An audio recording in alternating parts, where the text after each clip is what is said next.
এইবার একেবারে ভূতের গল্প নিয়ে পর্দায় হাজির হতে চলেছে তৃণা সাহা। এর আগে তৃণা সাহাকে বিভিন্ন পারিবারিক বাংলা ধারাবাহিক এবং ওয়েব সিরিজে দেখা গিয়েছিল, তবে এইবার সবথেকে আলাদাভাবে দেখা যাবে তাকে। ভূতের গল্প নিয়ে পর্দায় ফিরছেন তিনি। ইতিমধ্যে প্রকাশ পেয়েছে তার প্রথম প্রোমো, আর তার নাম হলো আমি ডাকিনি।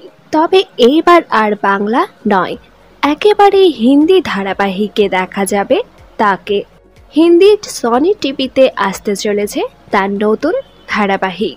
এই ধারাবাহিকের প্রথম প্রোমো বেশ সাড়া ফেলেছে দর্শক মহলে। ইতিমধ্যে দেখা যাচ্ছে বেশ কয়েকজন বাঙালি অভিনেত্রী অভিনয় করছেন হিন্দি ধারাবাহিকের পর্দায়। তোমাদের রানী ধারাবাহিকের রানীর পর এইবার আবার হিন্দি ধারাবাহিকে দেখা যেতে চলেছে তৃণা সাহাকে। তৃণা সাহার এই নতুন ধারাবাহিক আপনারা কারা কারা দেখবেন তা নিচে অবশ্যই কমেন্ট করে জানান।